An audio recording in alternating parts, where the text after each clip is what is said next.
some money, you're gonna feel different. Straight up. You might even, all that other advice I could have gave you, this is the short version.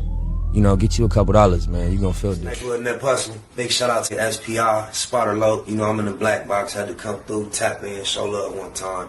Yeah, y'all make sure y'all subscribe. Stay tuned. All that. On my mama, shout out to Byron Blake. Yesterday, I watched a 57-minute video of him breaking down that phone call Hold On 100 had with the feds that we have been declaring was Fugazi all this time. Now that the feds is mentioning it in the paperwork, I'm still thinking it's Fugazi. And when I listened to it again yesterday, as much as I'm listening to it with a new ear now because the feds seem to have validated it, as I'm listening to it, I still get the impression that it's a bullshit call and Hold On 100 and got itself into some deeper shit than he playing, right? But the video, like I said, was 57 minutes. I wanted to react to it, but I'm like, damn, by the time I talk my shit, that's a little too long for the black box. I almost just uploaded it because I know Byron Blake wouldn't give a I was going to just put like a little instrumental under it to switch it up. But I just looked at my DM, and it's almost if he read my mind. He said, I shortened it up a bit. This is only 25 minutes, but it's good content when you see how clear it is that Hold On 100 is being described by the feds as a witness in this RICO case, that substantiating their claims of a lot of things, not only against Big U, but even in the case against Jay Prince, by things he said not only online, but in phone conversations with federal agents that they consider interviews, witness interviews. But with no further ado, we finna let Brother Blake do what he do. Oh, my mama, you know he makes it clear. I know yesterday's video was kind of long and people kind of got lost in the legal jargon. So we back again today, and this time we gonna do this as short and as fast as possible while giving y'all the same details and breaking down how this document proves that Wack100 was not only a witness in Big U's case, but also how the government used statements in situations involving Wack100 to get wiretaps for Big U's case. And we're going to go through the legal process of how this issue is dealt with in a courtroom to show y'all why he was even mentioned in these documents. With that said, let me direct your attention to this document that says witness interviews and assets. It says, witness interviews have been conducted during the investigation that have been effective in gathering information about Henley's involvement with the homicide. They have also been effective in gathering information related to Henley's collection of extortion payments. Some of the interviews have also led to the recruitment of a few of the aforementioned confidential sources who have been used during this case. However, as described above, those confidential sources have taken this investigation as far as it can go and short of meeting its prosecutorial goals and objectives. So what they are doing here is they are attempting to convince the judge that using confidential sources and confidential witnesses does not serve the purpose of the investigation anymore. That strategy can no longer be used to take this case forward. Additionally, in my conversation with CHS-1, CHS-2, and other law enforcement, I have learned that Henley associates with a tight-knit circle of people who have known each other for decades. Continued interviews without court-authorized interception of the target location could unnecessarily alert the targeted communicators to the interests of law enforcement in their illegal activity. Now pay attention how the feds seem to be concerned about their intentions being made known to the subjects before they're ready. Then think about how Hold On 100 come out here and say he called or texted Big U's wife to let him know that the raid was coming and they haven't filed no obstruction charges against him. Man, what's going on with this dude? So what he's saying is Based on the information that he got from the informants, everybody who is around Big U is very close to him, and it's a tight-knit circle. Therefore, if we continue to try to interview people and try to get these people to come talk to us, then it will alert the people we are investigating that they are being investigated. This is where he starts to talk about how they can get around that and why they should be allowed to get around that. He says the interviews would also have the effect of alerting the targeted communicators and others, thereby compromising the investigation and resulting in possible destruction or concealment of documents and other evidence. Additionally, if the targeted communicators are alerted to the government's investigation, they may flee the jurisdiction in order to avoid apprehension and prosecution. For example, now, do you see it says for example? So this is an example of how an interview could alert the targeted communicator. Example, in July 2022, the FBI Houston Division conducted a telephone interview of Cass Jones, aka Wack. You know what I'm saying? I would have swore that this was Fugazi. So the feds is crafty. They might know it's Fugazi and still be using it because he didn't substantiate it like it was real. When you listen to that woman talking, she does not come across as an official Fed. But I also couldn't imagine the feds putting it in the paperwork without contacting the Houston Division and confirming whether or not this was an official call. So it's just crazy work, to say the least. Wack100 about his interactions with a subject of their investigation. The FBI Houston Division believes C. Jones recorded the interview because the entirety of the interview was posted to YouTube the following day. The feds saying this basically is just saying that, hey, look, the feds over here that's working this case, we reached out to our Houston constituents, and this is what they told us, that they didn't record it. They believe it recorded because, yeah, that call is out on the internet. So either they confirmed it or they're just quoting it like they believe it's real because so know how they put it out there. But this lady just seems so unprofessional, so non-federal. Oh, my mama. Based on my training, experience, and knowledge of the investigation, I believe additional interviews of associates of the targeted communicators will not stay private and alert them to LAMTFVG's investigation of the enterprise. So right there, he's saying an example of witnesses leaking information that could alert these targeted people is Cass Jones leaking the information from the investigation with the FBI Houston Division. It also says, I believe, additional interviews. So there's already been some interviews. But anyway, let's focus on Cass Jones, right? Because something I want y'all to understand is right here in this moment, they are using Cass Jones leaking of an interview in a separate situation as a foundation for why they should be allowed to get a wiretap in this situation. Legally, you cannot do that. But let me show you how they were able to get around that. Now, first things first, just like I told you, no, the government cannot use a witness leak from a completely different, unrelated case as a generalized legal shortcut to bypass witness interviews or establish necessity for a Title III wiretap in your specific case. Meaning they cannot use the fact that Cass Jones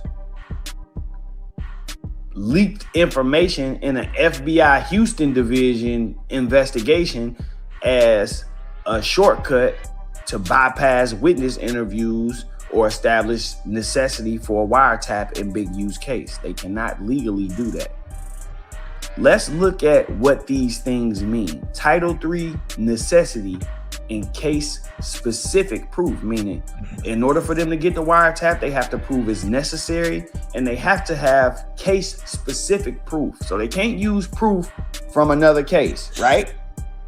That alone tells you that Wack is connected to this case because they wouldn't have even been able to mention him in this paperwork if it was completely unrelated. Anyway, the necessity requirement under 18 USC 2518 1C, a Title III wiretap application must include a full and complete statement as to whether other normal investigative procedures have been tried and failed, or why they reasonably appear to be unlikely to succeed or too dangerous.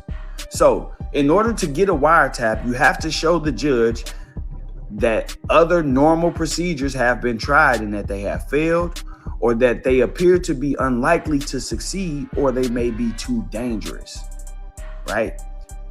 In your case. So in order to get this wiretap from this judge, they had to prove to him that they've already tried other things, which is why they are mentioning, hey, we have tried witness interviews, but the FBI Houston division did an interview with this guy and he leaked the entire interview. So we don't think doing interviews is a good idea over here. But let's keep going. Let's get to the case-specific evaluation, because I said it, they can't. And then isn't it also illegal to unknowingly record somebody's conversation? And you did it to the feds and it's still not being mentioned as being illegal. This shit is crazy to me. Just show that it's necessary. They have to use case-specific facts, right? So it can't be this guy leaked information in another case, so we shouldn't have to follow the procedure in our case, right? Boom. The necessity requirement must be demonstrated with facts specific to your specific investigation and the targets named in the application. What this says to me is that the reason why Wack100 was mentioned in the application, and they mentioned that he leaked information in that other office's investigation, is because he was a witness in this investigation. And they're saying if we go and interview this witness, he's going to do the same thing to us that he did to them. So you should just give us a wiretap. That's what's happening right here.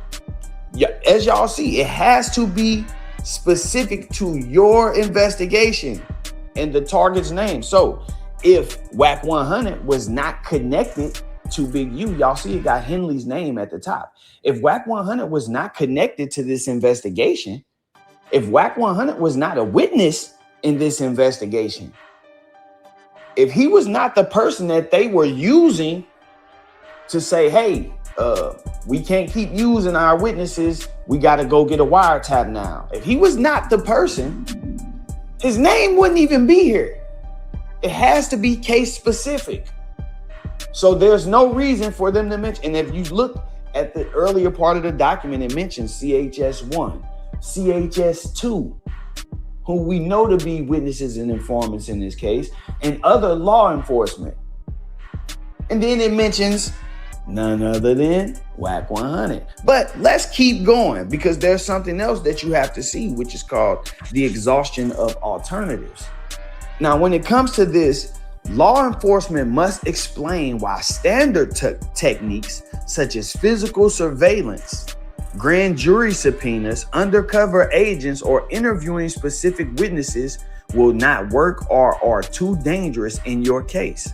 So once again, they have to list why interviewing specific witnesses will not work or too dangerous in your case. So when you see Wack100's name and they saying we can't interview this specific witness, it won't work because he's going to leak the information. That tells you again, Wack100 is considered a witness. I know I sound repetitive, but I'm going over each category and tying it back to this so y'all can see exactly, how this is coming together. Now, let's discuss why a remote leak does not apply. No blanket exemptions, okay? A leak by a witness in an entirely separate proceeding does not legally or logically prove that a witness in your current distinct case will leak information or that interviewing people connected to you in your case is inherently unavailable or safe. So you cannot bring in the fact that this happened in another case and use that, because the burden is you have to prove that it won't work in my case. In this specific, in United States versus Henley, they have to prove that interviewing witnesses won't work. The example they are using is, hey, we have this witness that's leaking information. Risk of suppression, right? And this is why I said in my video yesterday that if things went the way Wack wants us to believe that they went, then Big U is about to get this whole wiretap thrown out. If federal agents or prosecutors insert generic boilerplate arguments or rely on unrelated external events to pretend they satisfy the exhaustion requirements of your case without actually evaluating local realities, the defense can move to suppress the wiretap evidence. You see what I'm saying? It has to be specific to your case. The fact that they are mentioning Wack100 in this paperwork as a reason why they can't interview witnesses, and Wack is not related to this at all, as he claims, then Big U has automatic grounds to get his wiretap suppressed. Again, it says, if federal agents or prosecutors insert generic boilerplate arguments or rely on unrelated external events to pretend they satisfied the exhaustion requirement for your case without actually evaluating local realities, the defense can move to suppress the wiretap evidence for failing the statutory necessity test. So this is statutory. You have to prove necessity. Now ask yourself, how does saying that Wack100 leaked information in a different investigation prove that it's necessary to skip over interviews and just do wiretaps in this investigation unless Wack is a target as far as being a witness? If Wack is not the witness that they are referring to, not being able to interview. Now, I know some of y'all gonna get lost and say, I ain't know, I'm right with you. They saying they can't interview Wack. How is Wack an informant? Let me break this down to you. I want to direct your attention back to the original complaint filed in Big U's case, where it details this alleged robbery that happened to victim 1.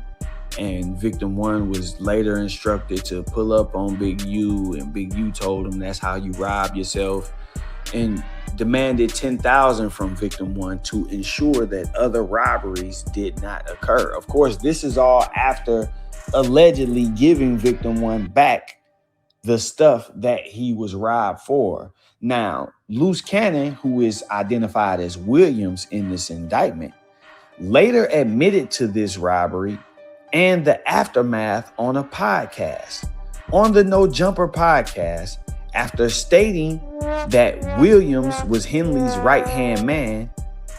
Williams explained, so basically he'll manipulate things. We'll go and do something, and then the same niggas we do it to show up at the house like 10 minutes later as we trying to count everything. So he's basically saying we go hit a lick, and then as soon as we pull the move, the people that we took it from pull up on us. We be confused, like how?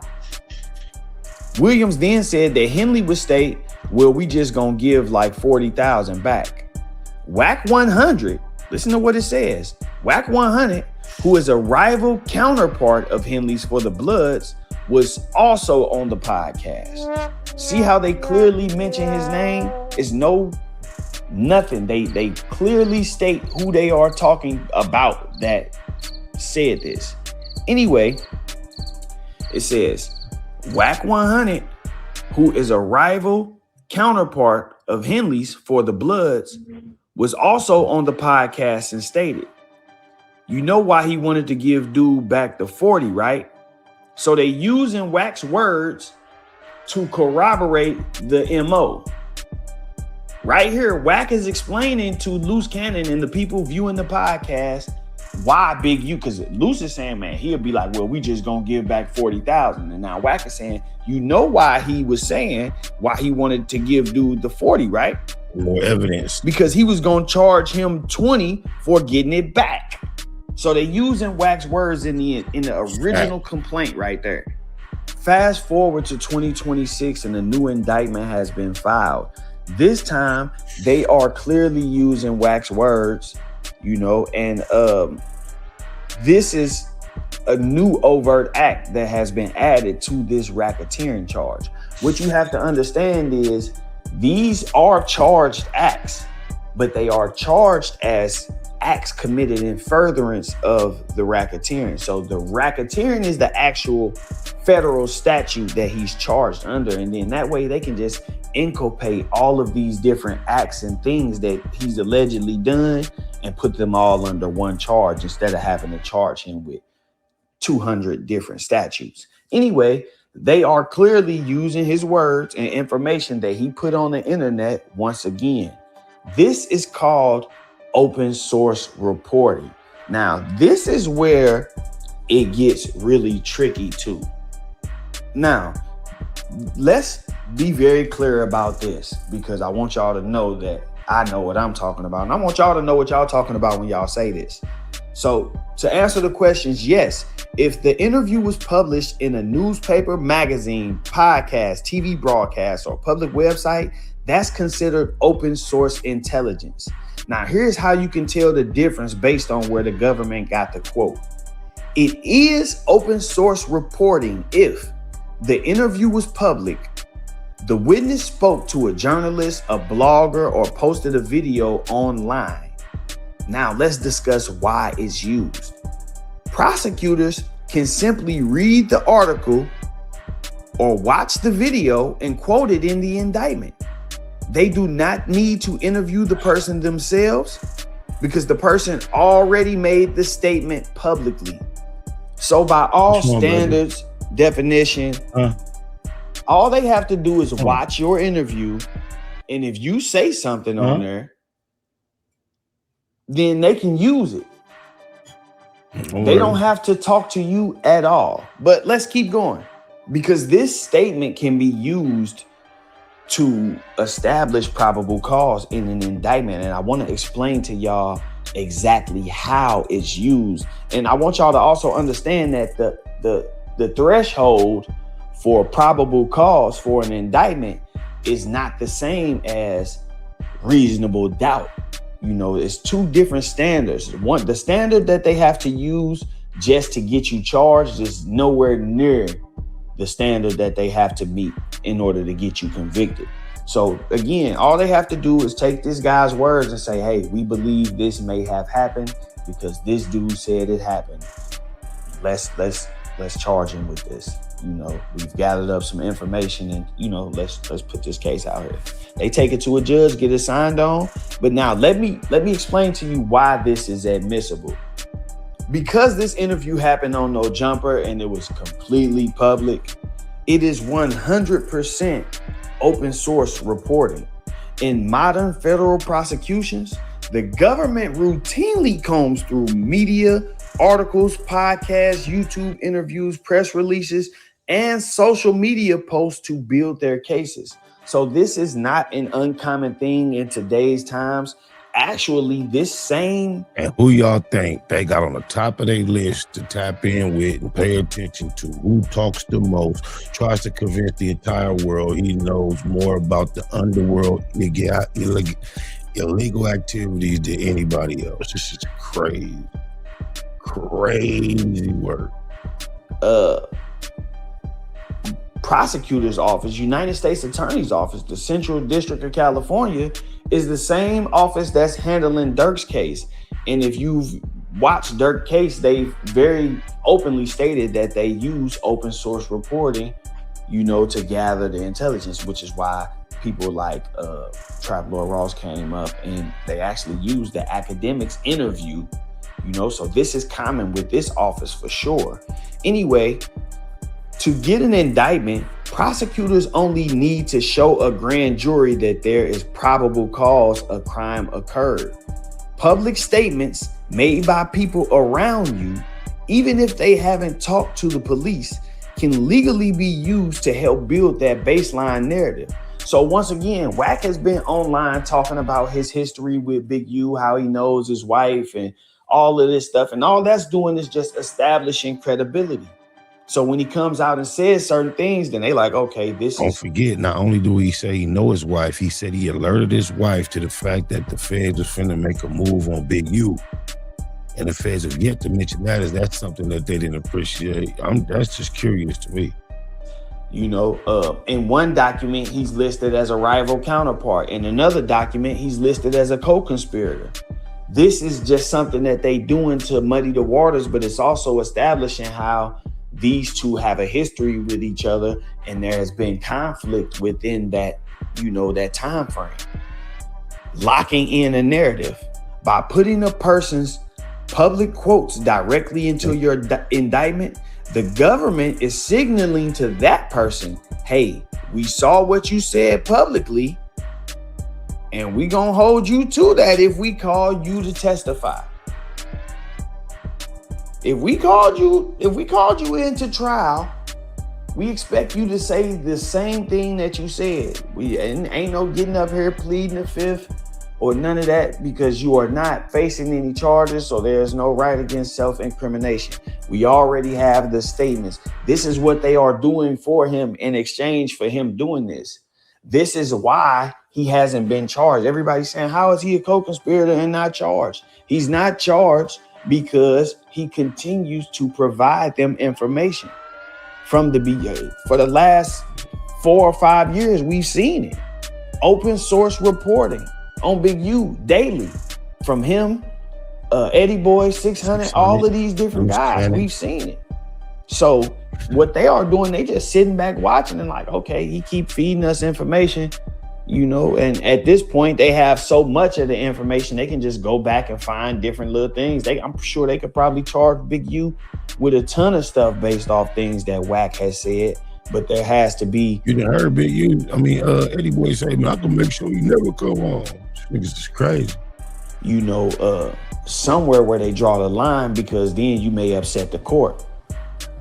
So, they probably just sitting back on a ton of overt acts like, yeah, well, we just gonna add this or take this out if the case started looking shaky. But in any case, they are using Wack100 clearly. That's why his name is mentioned in that document. That's what I was saying in the video yesterday, but I get it. The video is kind of long. A lot of people... Long as a mum, Brother Blake. Who don't have that much time to sit around and watch or listen. And a lot of people are doing reaction videos to my videos, and reacting to an hour-long video is probably like a 3-hour show. I swear to God, it's almost like we had a conversation about this. These are all my thoughts. That's what I shared with y'all. I ain't say nothing. He put it in my DM, say I shortened it. And then those are all my thoughts I shared with y'all. That's crazy.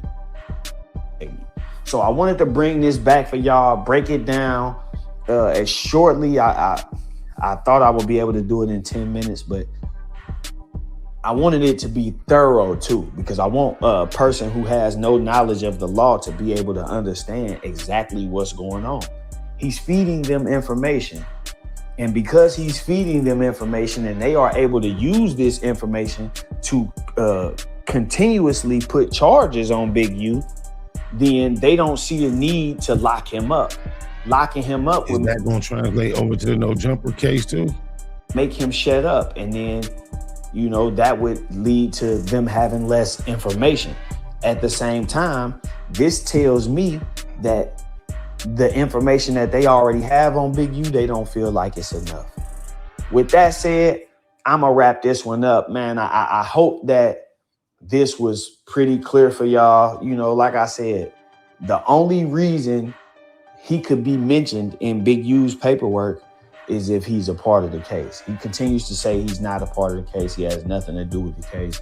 bro, you providing them with the information that they are using. Y'all, a lot of y'all use Chat GPT and stuff like that. Put this video in your Chat GPT. Chat GPT got a free version.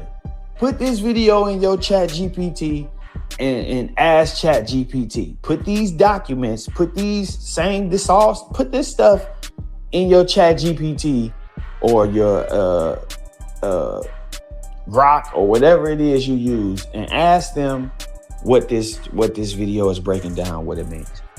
It's that simple. Hit that hype button, hit that like button, man. Like, If you wasn't part of the case, you ain't part of the case. Like somebody like me, or many other people that I know that know Big U very well. Ain't nowhere in the world your name came up in that case that many times. You ain't part of it. It's almost like you the heart of it, the start of it. Get you some money, you gonna feel different. Straight up. You might even, all that other advice I could have gave you, this the short version. You know, get you a couple dollars, man. You gonna feel different. Next little net hustle. Big shout out to SPI, Spotter Low. You know, I'm in the black box. Had to come through, tap in, show love one time. Yeah, y'all make sure y'all subscribe. Stay tuned. All that.